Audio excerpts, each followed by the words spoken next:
Hi, everybody. Welcome to 2024. I know every time I say it, it doesn't feel like it's a real number, but hey, we're here. We did it.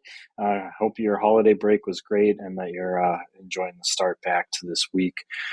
I'm just going to dive into a ton of feature updates, a couple reminders as we usually have, but just some new tools to be aware of and to play around with as we get into this new school year. I hope everything is well in your worlds.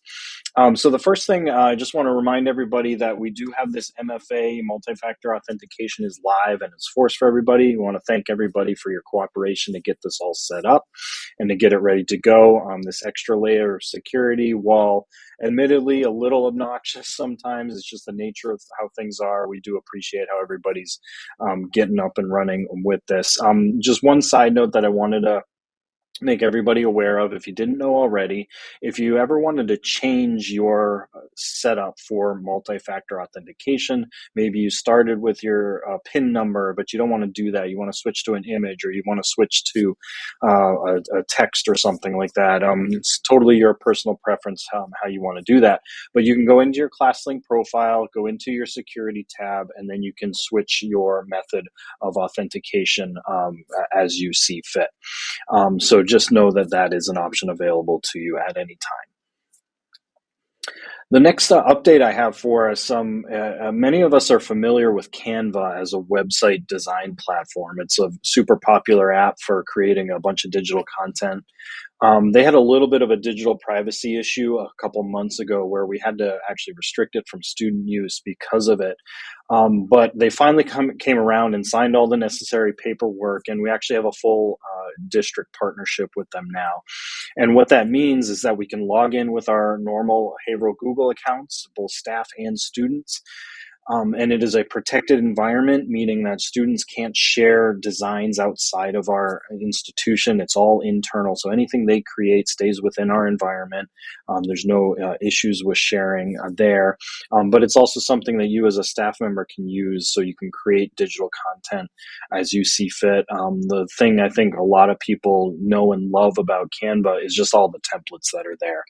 So whether you're building a quick presentation, whether you need a document or a print product, a social media post, or something good to use and remind just as an interactive graphic, they have a ton of templates in there for us to work with. And the other thing that's interesting, and it's relatively new for them, is this whiteboard idea. We've talked a bunch of times about digital whiteboarding tools that are available to you on the web, and Canva now can be one of those for you. So head to that whiteboards tab. They have a different brainstorming or flowchart or table type of concepts in there, but you can just simply create a blank one as well.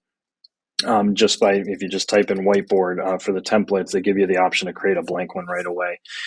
So that can be a great digital whiteboarding option for you as well. So you can just simply go to canva.com as a means of getting this up and running, or if you prefer, you can go right into your ClassLink, go to the staff page and add it as an app there. Students also have a similar thing where they can add it to their ClassLink Launchpad and have it available right there as well. So take advantage of Canva. It's there for us. The next tool I want to talk briefly about is a tool we've used for a while. It's Screencastify. It's what I use to create our videos here. It's a great way to record content both on your computer, but it also is an easy way to edit content as well. So anytime you need to take a recorded video, trim it up, add some text, and do some annotations and all that, it's a great tool in there.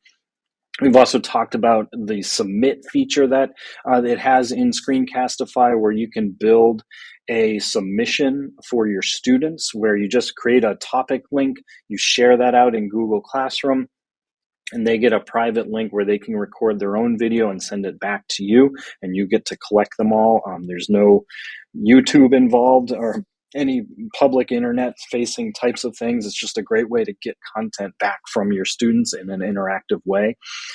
And then the other thing that I want to talk about briefly is this concept of using Screencastify as a formative assessment tool.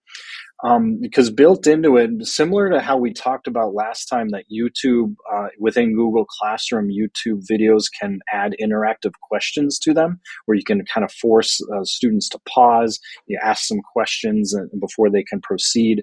You can actually do that within Screencastify as well for videos that you create. So rather than going through the hassle perhaps of creating content, recording it, and uploading it to YouTube to use all those interactive features, how about you just simply record a quick video in Screencastify, and then as you have this video open, on the right-hand side, you have the ability to add interactive questions to it, very similar to what we looked at on a YouTube resource, but it's all within the Screencastify program.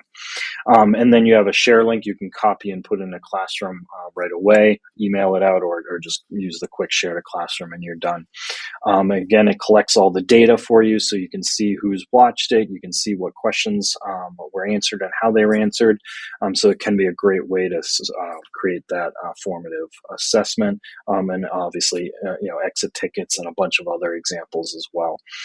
So take advantage of this as a tool and as a resource, whether you use it just to simply create some messaging videos you want to share out and remind, whether it's classroom related, whether you want students to give you some feedback by using that submit feature, or to capture some interactive questions as part of this protocol. Super handy. And then the last thing I want to share with you is actually a new update in Google Classroom. Within Google Classroom now, they've added the ability to excuse an assignment within your gradebook. And so they've, as we talked about a few times, they've expanded the options within our grading system in Google Classroom to hopefully closely match whatever you're doing in SchoolBrains. But as part of this recent update is that they allow you to take an individual assignment and excuse it so it doesn't count against a student's grade. And so just when you're in a class and you go into the different tabs that you have, you can go to your gradebook view.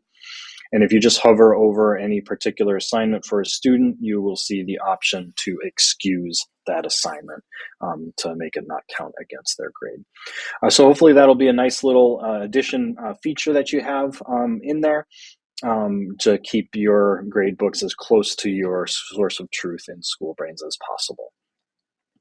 Alrighty, that's all I have for us this month. Happy New Year again to you all.